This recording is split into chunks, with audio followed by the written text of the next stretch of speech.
은혜 안에 사는 법이라는 제목으로 같이 말씀을 나누고자 합니다. 어저께 이렇게 갑자기 이제 정부 발표를 듣고 좀 많이 놀라시고 당황하셨죠. 네, 저도 그런 마음들이 있었는데요. 또 이렇게 온라인으로 또 함께 예배 드리면서 각자의 처소에 또 함께 하시는 그 주님, 네, 교회 이 본당에서 이 교회 장소에서 함께 예배 드리지 않더라도 각자의 처소에서 하나님을 깊이 만나게 되어지는 참 그런 참 계기가 되는 시간이 될 수도 있겠다 생각이 들었습니다.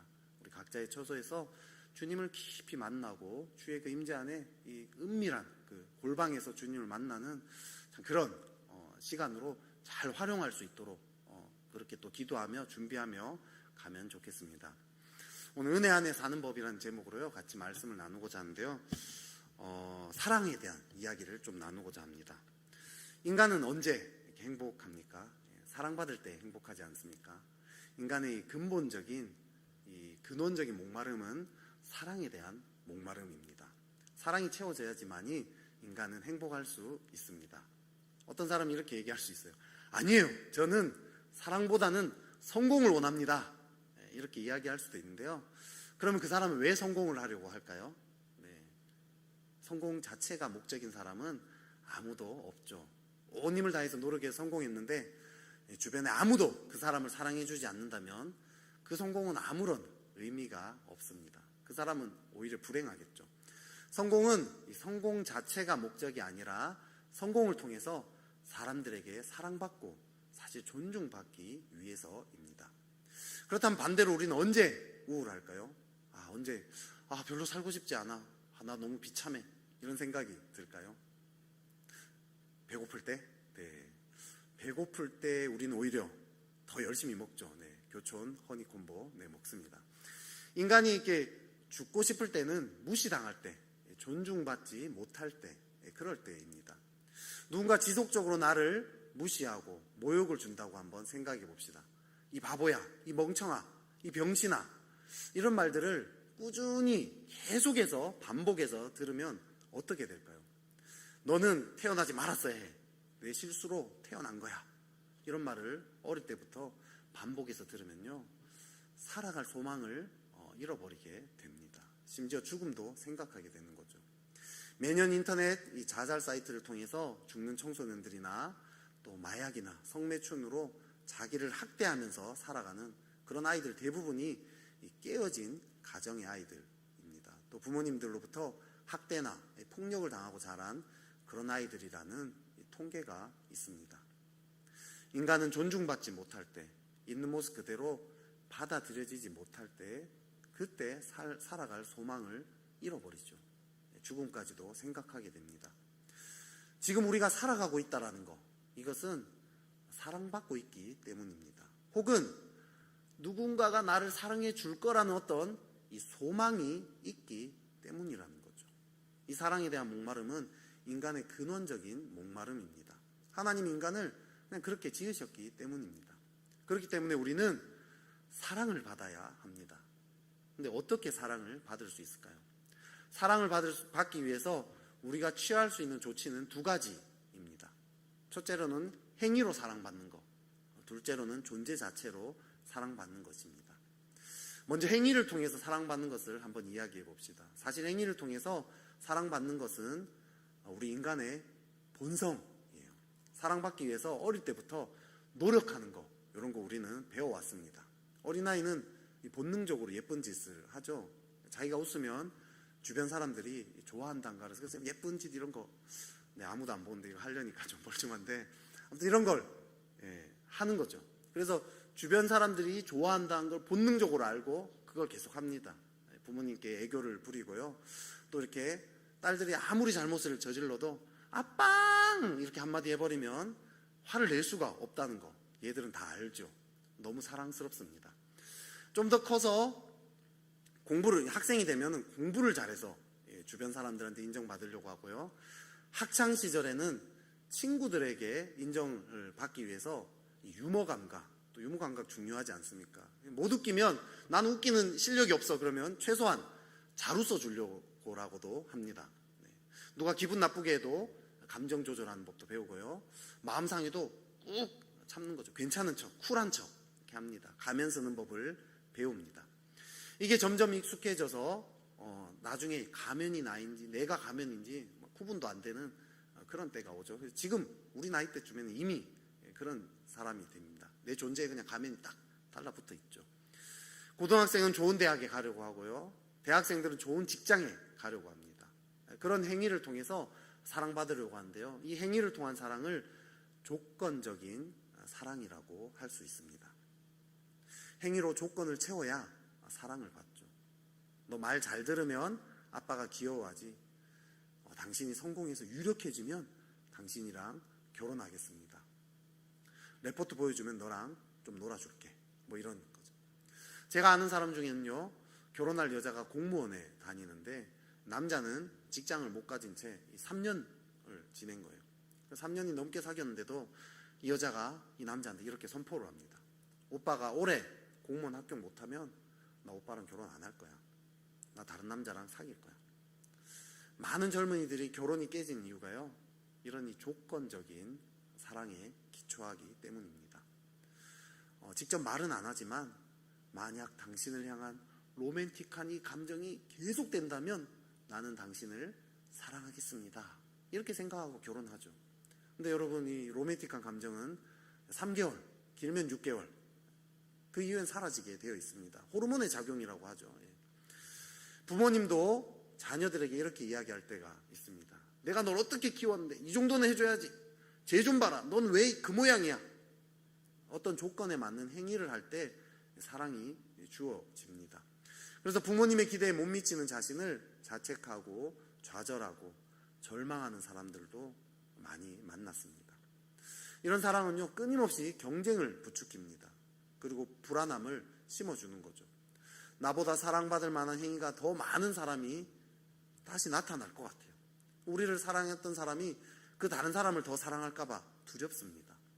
이 경쟁체제 가운데서 뒤처지면 사랑을 받지 못할까봐 두려운 거죠. 불안한 거죠. 그래서 이런 사랑에는 보호감이 없습니다. 끊임없는 경쟁과 두려움만 있을 뿐입니다. 근데 이 행위로 받는 사랑 말고 또 다른 종류의 사랑이 하나 있죠. 행위가 아니라 존재로 사랑받는 것입니다. 이걸 어떻게 설명할 수 있을까요? 가장 비슷한 것은 갓난아이를 향한 부모님의 사랑입니다. 한 커플이요, 아이를 낳았어요. 그래서 병원에 입원해 있다고 연락이 와서 신방을 갔습니다. 아이가 생각보다 너무 컸던 거예요. 그래서 제왕절개를 하게 됩니다. 아빠를 보면 아이가 그럴 수밖에 없다는 게 느껴집니다. 아무튼 이 산모가 그 아이 때문에 9개월을 고생을 했는데 마지막까지 또 수술을 하면서 고생을 하게 되었습니다. 그렇게 고통을 당했으면 사실 원망하고 막 분노하고 막 아이 탓을 하고 이래야 되지 않겠습니까? 근데 산모는 그냥 너무 마냥 행복했어요. 아픈데도 행복했어요. 이 산모가 제가 다녀가고 난 다음에 얼마 안 지나서 저한테 바로 장문의 메시지를 보냈습니다. 이 아이 이름을 뭐뭐뭐로 이게 정했는데 그 뜻이 이런 뜻입니다. 이 이름을 정하기 위해서 제가 얼마나 기도를 했고 어떤 기도의 과정을 거쳤고 자신들이 그 과정에 어떤 이 감동을 받았고 뭐 이런 내용을 구구절절히 엄청 길게 감격에 차서 저는 막 그렇게까지 자세하게 알고 싶진 않았는데 아무튼 그렇게 막 알려주시더라고요. 그러면서 맨 마지막에 이름 정한 기쁜 소식을 전하고 싶었어요. 좋은 하루 되세요. 이렇게 마무리를 했습니다. 아직 이 해산의 고통이 다 사라진 것도 아닌데 아직 후유증이 남아가지고 막 아픈 막 그런 아직 마취 주사를 마취가 아니죠. 통증을 잡는 주사를 맞고 이러고 있는데도 그 고통과 비교할 수 없는 이 기쁨에 산모가 사로잡혀 있었죠. 왜 그렇습니까? 사랑에 사로잡혀 있었기 때문입니다. 이 갓난아이가 그럼 어떤 사랑받을 만한 어떤 행동을 했나요? 아무것도 안 했죠. 그냥 존재할 뿐입니다. 근데 그것만으로도 엄마는 너무 행복한 거죠. 이것이 존재 그대로 사랑받는 것입니다. 그럼 우리는 행위로 사랑받는 것과 존재로 사랑받는 것 중에 무엇을 추구하며 살아갈까요? 무엇이 더 자연스러울까요? 세상은요, 행위의 사랑에 오랫동안 오리엔테이션 되어 있습니다. 그래서 우리는 끊임없이 행위와 조건을 추구합니다. 오늘 성경 본문은요, 의롭게 되는 두 가지 길을 이야기합니다. 함께 16절을 한번 읽어볼까요? 2장 16절 시작.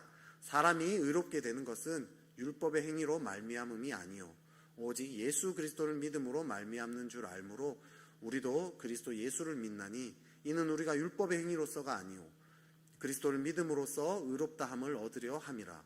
율법의 행위로서는 의롭다함을 얻을 육체가 없느니라. 성경에서 의는 하나님과의 관계를 이야기합니다. 하나님과 관계는 사랑의 관계죠. 이 하나님과 사랑의 관계를 맺는 두 가지 방법이 나옵니다. 하나는 율법의 행위, 그리고 다른 하나는 그리스도를 믿는 것입니다. 율법을 지키는 것은 앞서 이야기한 대로 행위의 사랑이죠. 그리고 그리스도를 믿는 것은 그냥 예수님이 우리를 존재로 사랑하신다는 것을 믿음으로 받아들인다는 뜻입니다. 예수님이 우리를 행위 때문이 아니라 존재로 사랑한다는 것이 어디에 잘 나타나 있습니까? 십자가에 나타나 있죠. 우리 행위가 최악일 때, 우리가 죄인일 때, 우리가 정말 최고로 악한 행동, 정말 죄에 막 범벅이 되어 있었다 할지라도 그래도 그냥 우리 존재 그대로 사랑하셔서 십자가에서 죽기까지 하셨죠. 로마서 5장 8절에 우리가 아직 죄인 되었을 때 그리스도께서 우리를 위하여 죽으심으로 하나님께서 우리에 대한 자기의 사랑을 확증하셨느니라 라고 이야기합니다. 우리가 아직 죄인 되었을 때, 우리 행위가 사랑받을 만할 때가 아닐 때, 우리가 사랑받을 만한 조건을 만족시켰기 때문이 아니라는 거죠.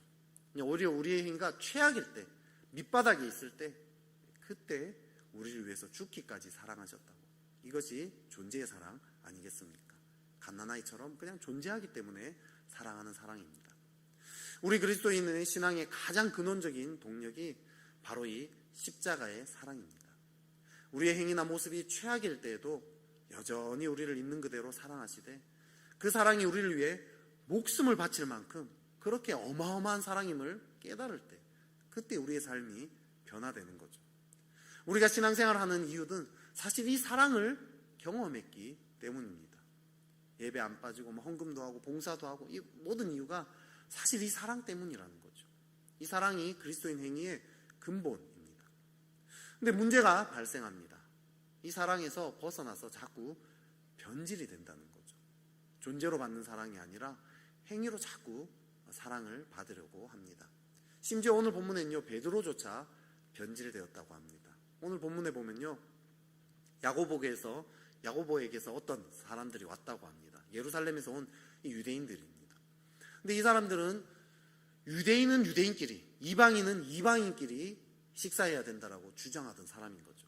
그래서 베드로는 이방인과 밥을 먹다가 그 자리를 떠나버리는 겁니다. 그래서 바울한테 혼난 거죠. 바울은 율법으로 의롭게 되는 게 아니라 믿음으로 의롭게 된다는 것을 베드로에게 일깨워주면서 혼내고 있습니다. 지금 이 베드로조차 변질됐죠. 그 말은 곧 우리도 변질되기 쉽다는 말입니다. 베드로가 변질되니까요, 다른 유대인들도 그렇게 했고요, 또 심지어 그 신실한 바나바조차 유혹되었다, 이렇게 표현하고 있습니다. 왜 변질이 공동체적으로 퍼져버렸을까요?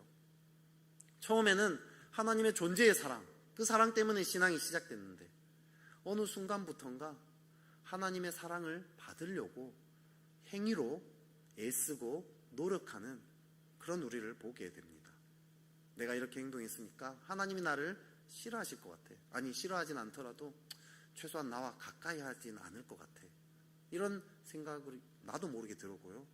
그래서 하나님으로부터 나도 모르게 몸은 하나님께 나아가는데 마음은 거리감을 두게 되는 거죠. 이런 신앙생활을 하면 기쁨이 없습니다. 나보다 덜 섬기는 사람 보면요, 화가 나요. 나는 이렇게 열심히 하는데 왜 저 사람은 저거밖에 안 해? 나만 이렇게 늘 섬겨야 돼? 불평이 생깁니다. 원망이 생기죠. 내 삶에 어려운 일이 생기면요, 하나님께 원망하는 마음 듭니다. 내가 이렇게 하나님께 헌신했는데 왜 하나님은 나한테 아무것도 안 해줘? 하나님 나한테 해준 게 도대체 뭐야? 하나님 왜 날 안 사랑하시지? 이런 마음이 드는 거죠. 그럼 어떻게 우리가 행위의 사랑이 아니라 존재의 사랑에 머물 수 있을까요? 오늘 본문에서 바울은요, 자신이 율법에 대해서 죽었다라고 이야기를 합니다. 십자가에 못 박혀버렸다라고 이야기하죠. 이 말은 행위로 사랑받으려는 그 의향, 그 태도를 포기해버린다는 뜻입니다. 행위로 사랑받으려는 것을 포기하는 것, 거기에서 존재의 사랑이 출발하는 거죠. 제가 이렇게 참 처음에 예수님 믿었을 때요, 참 사랑받기 위해서 참 많이 애를 썼습니다. 하나님 사랑 너무 알고 싶은 거죠. 그래서 1박 수련회가 있었는데요, 막 진짜 그 수련회를 위해서 막 금식도 하고 막 엄청 기도를 하면서 준비를 했습니다. 그래서 이번에 이 수련회 가면 다른 누구보다도 내가 제일 은혜 많이 받을 거야, 이런 마음을 가지고 수련회를 갔습니다. 정말 그 당시 정말 열심으로는 바리새인 중에 바리새인이다, 이렇게 얘기할 수 있을 정도였죠. 그렇게 금식하고 그렇게 했는데 그날 밤 이제 집회가 있었는데, 집회 때 진짜 마음이 싸늘하고 냉랭한 채로 정말 집회 모든 시간이 다 지나가는 거죠. 시간이 지나면 지날수록 어떻게 내가 이렇게 기도하고 준비하고 금식까지 했는데 저 사람들은 기도 하나도 안 하고 왔는데 어떻게 저렇게 은혜 받았지? 내가 중보해가지고 쟤들은 은혜 받고 나만 은혜 못 받고 막 이런 별의별 마음이 다 들었습니다. 그리고 또 바리새인이었기 때문에 멈출 수가 없었어요. 그래서 그날 밤에 딴 사람들은 다 서로 막 떠들고 웃고 놀고 있을 때 저 혼자 기도실에 가서 혼자 본당에서 막 그렇게 밤늦게까지 기도를 했습니다. 근데 아무리 기도를 해도 마음이 점점 더 냉랭해졌던 거죠. 도저히 안 돼서 그날 이제 새벽까지 기도하다 포기하고 잠이 들었습니다. 그 다음날 아침에 이제 식사를 하는데 그때 집회하셨던 이 강사님, 그때 우리 선교단체 간사님이었는데요. 이분이랑 같이 밥을 먹고 있는데 이분이 뭐 이런저런 얘기하다가 어제 내가 좀 이게 집회를 인도해 보니까 좀 율법적인 사람들이 은혜를 못 받더라, 이런 얘기를 딱 하셨어요. 그래 제가 은혜를 못 받았으니까 제가 그럼 율법적인 사람인가? 이제 그때 처음으로 고민을 했어요. 내가 바리새인인가? 내가 바리새인일 수 있겠구나, 처음으로 받아들이기 시작했습니다. 그리고 그 다음날 아침 집회를 시작을 했습니다. 그때 딱 시작하자마자 그때 하나님의 음성이 제 귀에 들리는 듯 했습니다. 경효가 그냥 내게 와서 쉬어라. 제가 그 음성을 듣는 순간요, 이유도 모르고 그냥 계속 펑펑 울었습니다. 그렇게 한참 우는 가운데 계속 울다 보니까 점점 깨달아졌어요. 제가 얼마나 하나님 열심히 찾지 않았습니까? 근데 그게 아니라 그렇게 노력을 했지만 알고 봤더니 제 마음은 끊임없이 하나님을 떠나고자 했다는 걸 알았습니다. 저는 열심히 하나님 찾는 줄 알았는데 아니었습니다. 제 마음이 드러나니까요, 끊임없이 하나님을 떠나고자 했는데 하나님이 계속 저를 계속 붙잡아 왔다는 걸 알았습니다. 떠나려는 저를 계속 끌어당겨 왔습니다. 이게 은혜였구나, 그게 깨달아졌어요. 집회 내내 울기만 했습니다. 그리고 하나님은 제가 그 행위로 노력으로 막 그렇게 하나님을 막 찾으려고 막 불안해하면서 두려워하면서 하나님 날 떠날까봐 내 열심히 막 찾으려 했던 그런 모습들을 불쌍히 여기면서 저한테 그냥 내 품에 와서 쉬렴, 이렇게 말씀하셨습니다. 그게 참 얼마나 큰 위로인지 모릅니다. 그러면서요 막 머릿속에 막 별의별 생각이 다 돌아갔습니다. 인생에서 제가 사랑받기 위해서 참 그렇게 수고하고 애쓰고 노력해왔던 그렇게 살아온 삶들이 막 생각이 나는 거죠. 공부를 잘해야 되고 바르게 살아야 되고 친구들한테 억지로 막 웃어야 했던 거, 감정 막 감추고 기분 나빠도 기분 안 나쁜 척 쿨한 척 막 그렇게 성질 죽이고 살아왔던 거, 그렇게 발버둥치며 살아왔지만 제 마음속은 끊임없이 거절감과 또 거절에 대한 이 불안한 마음들이 늘 이렇게 두려워했다는 걸 깨달았습니다. 늘 이렇게 마음이 경직되어 있었습니다. 그런 저에게 하나님이 그냥 내 품에 와서 그냥 쉬렴, 이렇게 말씀하셨죠. 그때 나의 노력, 수고, 경직된 그 인생을 다 내려놓고 하나님의 그 존재 안에, 존재로 사랑하시는 그 사랑 안에 참 들어가기를 기도했습니다. 그때요 집회 참 한두 시간 정도 진행이 됐는데 그때 계속 울면서 내가 정말 하나님의 품 안에 쉬기 원한다고 했던 기억이 납니다. 우리가 잘 아는 마태복음 11장 28절에 이렇게 얘기합니다. 수고하고 무거운 짐진 자들아 다 내게로 오라, 내가 너희를 쉬게 하리라. 우리는 사랑받고자 얼마나 수고하고 애쓰고 살아왔습니까? 그렇게 해도 우리 마음의 거절에 대한 어떤 불안함들, 두려움들, 내가 뒤처질까봐, 인정받지 못할까봐 끊임없이 두렵습니다. 그런데요 하나님께 나아가면서 점점 더 알게 됐어요. 내가 얼마나 그렇게 불안하고 두려워하며 살아왔는지를 더 깊이 깨닫게 되었습니다. 하루 종일 내가 그렇게 애쓰고 힘주고 그렇게 살아왔다는 거 알게 되었습니다. 이걸요 하나님 앞에서 먼저 대면해야 됩니다. 이것이 정말 마음으로 영적으로 깨달아져야 됩니다. 그리고 그런 수고와 애씀을 이제 내려놓겠습니다. 그냥 하나님이 나를 그냥 사랑하시는 그 사랑만 붙잡기 원합니다. 이게 자아를 십자가에 못 박는 거죠. 내 행위로 사랑받으려는 거, 이 모든 것이 이젠 십자가에서 다 못 받게, 이미 난 사랑받고 있는데 더 이상 사랑받으려 애쓸 필요가 없잖아요. 근데 우리는 끊임없이 행위로 사랑받으려고 하니까 이제 이것을 십자가에 다 못 박혔습니다. 이것이 첫 번째입니다. 근데 그걸로 끝나면 안 되겠죠. 두 번째입니다. 내가 육체 가운데 사는 것은 나를 사랑하사 나를 위하여 자기 자신을 버리신 하나님의 아들을 믿는 믿음 안에서 사는 것이다 라고 했습니다. 두 번째는요, 내가 어떤 모습이든 예수님이 나를 사랑하신다는 것을 믿음으로 받아들이는 것입니다. 그럼 어떻게 믿음으로 받아들일까요? 사실 내 삶에 내 행위에 괜찮은 모습들이 있으면 내가 사랑받는다고 받아들이기 쉽죠. 근데 내 행위나 내 모습 가운데 부정적인 모습이 있으면 내가 존재로 사랑받는다라고 받아들이기가 어렵습니다. 이 믿음으로 받아들인다는 것, 이것의 핵심은요, 내가 사랑받지 못할 것이라 생각되는 부분들, 그 부분들을 정직하게 대면하고 그것을 하나님의 사랑 가운데 가지고 믿음으로 가지고 나아가는 것입니다. 예수님이 우리를 사랑한다는 건 너무 당연해요. 지금도 그 사랑은 너무 당연하죠. 맞죠? 근데 그 사랑을 잘 못 느껴요. 그 이유는 우리 안에 그런 행위로 사랑받으려는 첫 번째 그 이유고요. 두 번째는 우리 스스로의 그 부정적인 모습 때문에 우리 스스로를 미워하기 때문입니다. 하나님은 나를 사랑하지만 내가 나 자신을 마음에 들어하지 않는다는 거죠. 사람은 다 누구나 자기 이 연약함이 있고요, 부정적인 부분이 있어요. 그래서 마음에 들지 않아요. 숨기고 싶은 어떤 은밀한 어두움들, 그런 것들이 다 존재합니다. 한 목사님이 설교 가운데 이렇게 이야기를 했습니다. 제게는 생명과 같이 소중한 것들이 있습니다. 아이들은 저를 아버지로 인정하고 존경합니다. 아내도 저를 남편으로 극진히 사랑해주며 다른 많은 교인들도 저를 제법 좋은 목사로 인정해 줍니다. 이것이 무너진다면 내 생명과 인생은 아무것도 아닙니다. 그러나 저에겐 그와 같은 축복의 관계를 단번에 다 깨버릴 수도 있는 죄와 허물이 있습니다. 그동안 지은 죄가 10분의 1, 아니 100분의 1이라도 공개된다면 그들은 제가 자신들의 아버지, 남편, 그리고 목사라는 사실을 인정하기 어려울지도 모릅니다. 그것처럼 치명적인 일이 어디 있겠습니까? 저는 죄의 삭시 사망이라는 말씀에 1000번 만번 동의합니다. 죄의 삭은 사망인 것이 맞습니다. 자식에게 아버지로 존경받지 못하고 아내에게 남편으로 사랑받지 못하며 목사로서 교인들에게 인정받지 못한다면 그것을 어떻게 살아있는 것이라고 할 수 있겠습니까? 그래서 저는 속죄의 은혜가 가장 큰 축복임을 믿습니다. 또 오직 의인은 믿음으로 산다는 말씀도 확실히 믿습니다. 제가 지금 바로 그 믿음으로 살기 때문입니다. 이 목사님은요, 자신 안에 비밀스러운 죄와 허물이 있다라고 했습니다. 교인들도 모르고요, 자식들도 모르고 심지어 자기 아내조차 모르는 그런 죄와 허물, 그런 연약함이 있습니다.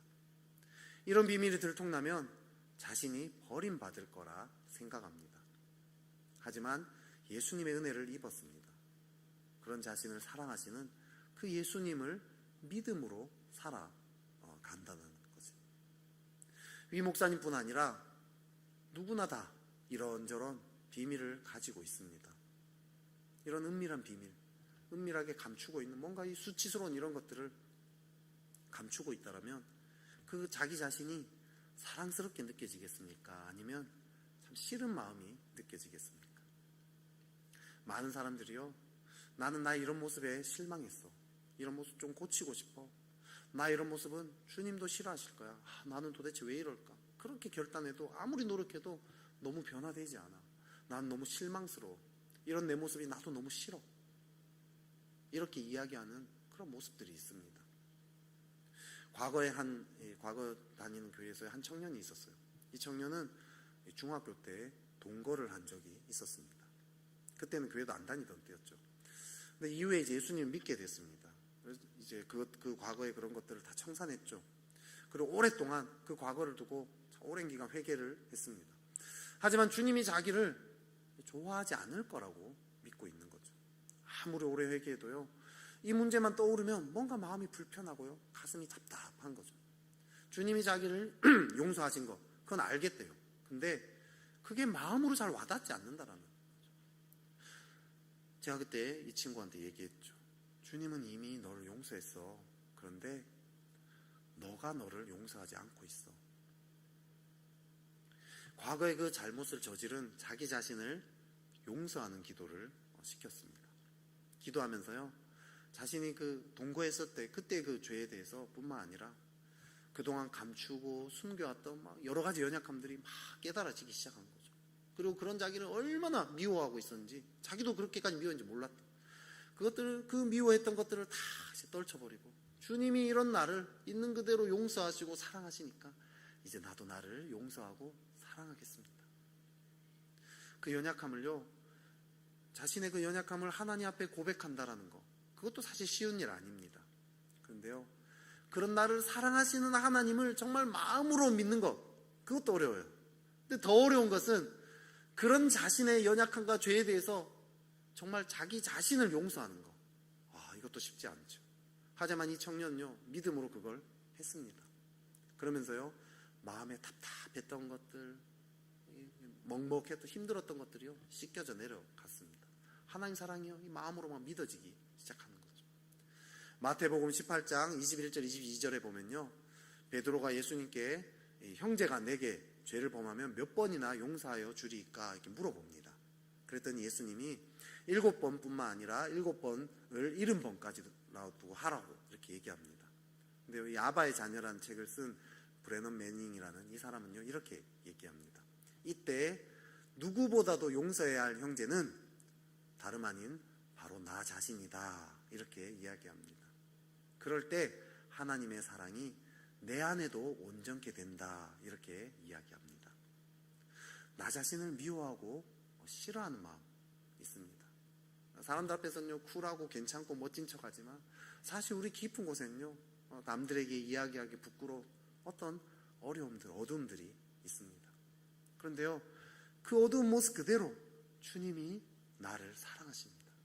주님이 나를 사랑하는 이유는 나의 어떤 행위나 나의 어떤 모습 때문이 아니잖아요. 그냥 주님이 사랑이기 때문에 그냥 은혜로 나를 사랑하신다는 거죠. 다만 내가 그런 나를 미워하고 있을 뿐입니다. 이런 나 자신에 대한 미움들, 실망하는 마음들이 하나님의 사랑을 받아들이지 못하게 하는 거죠. 나를 있는 그대로 존재로 사랑하신다는 그 사랑을 못 받아들이지만요, 나를 정말 용서할 때 그런 은밀한 죄와 그런 이 감추어진 어떤 수치스러운 이 모든 모습들을 주님이 나를 용서하셨구나, 그래 나도 이제 나를 용서해, 나에 대한 미움들을 다 떨쳐 버릴 때, 그때 주의 사랑을 경험하게 되는 거죠. 근데 그렇게 하기 위해서요, 정말 좋은 방법이 하나 있습니다. 내가 나를 용서할 수 있는 제일 좋은 방법, 그거는 다른 누군가에게 자신의 연약함을 고백하는 것입니다. 신뢰할 만한 누군가에게 이야기하는 거죠. 청년부에 제가 활동을 할 때요, 내적 치유 프로그램이 있었습니다. 내적 치유의 핵심은 뭔지 아십니까? 자신의 과거에 남들이 알지 못했던 상처와 이 아픔들, 은밀한 것들을, 가정의 이야기들, 가정의 연약함들, 막 이런 것들을요, 서로에게 고백하는 거, 그게 내적 치유의 핵심입니다.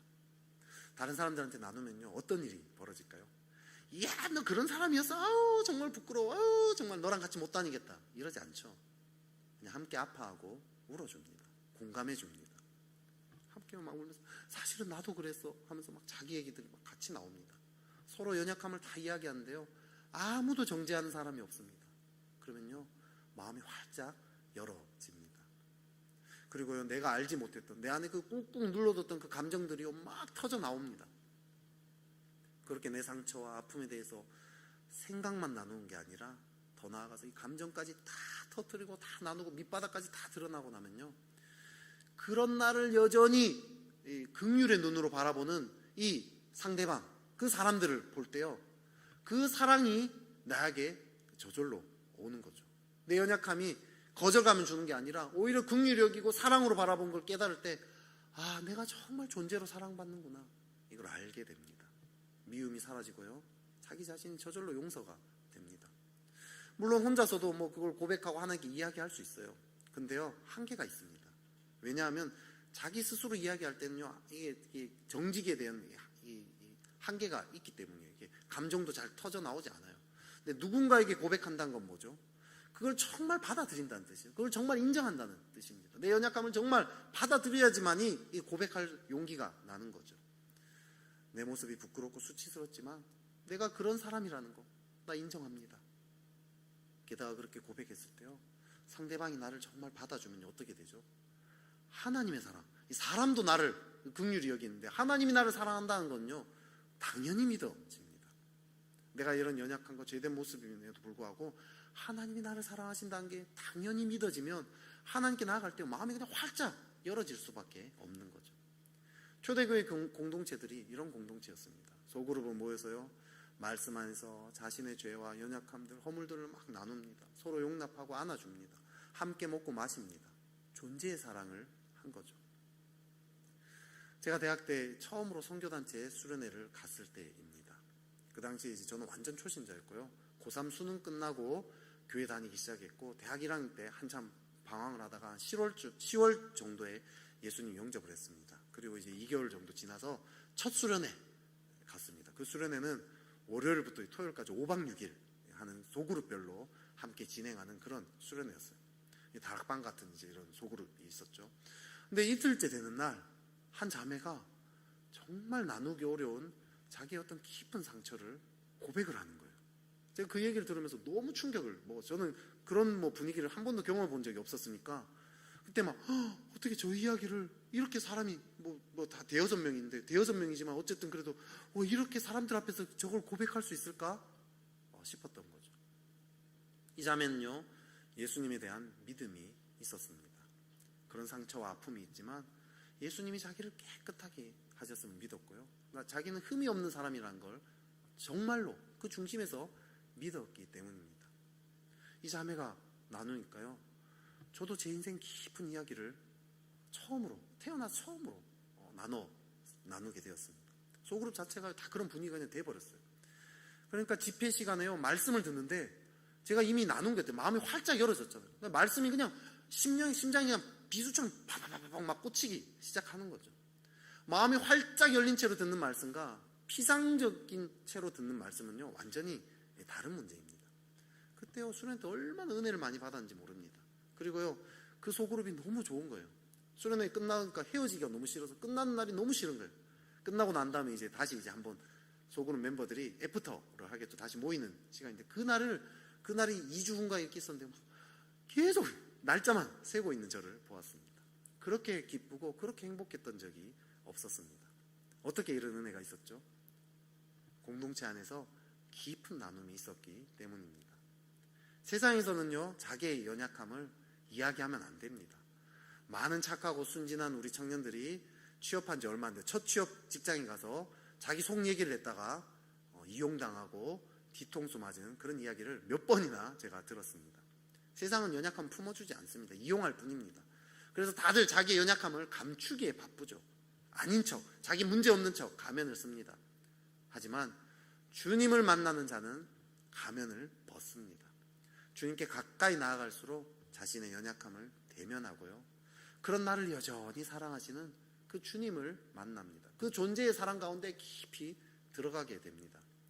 그리고 그것을 믿는 사람들이 모였기 때문에 우리는 연약함을 함께 나눌 수 있습니다. 나누면 나눌수록 그런 우리를 사랑하시는 그 하나님의 사랑 가운데 더 깊이 나아가게 되는 거죠. 이제 곧 하반기 다락방이 시작합니다.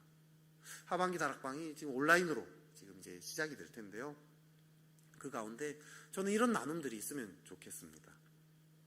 물론 처음부터 이 온라인에 처음부터 화상 나오자마자 나 어릴 때 사실은 우리 아버지를 칼로 찌른 적이 있어, 이렇게 해버리면 안 되겠죠. 그건 어려운 얘기고요.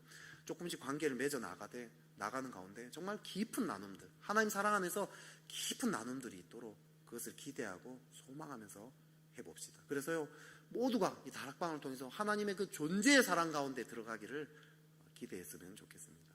그렇게 나아가는 저 여러분 되기를 축복합니다.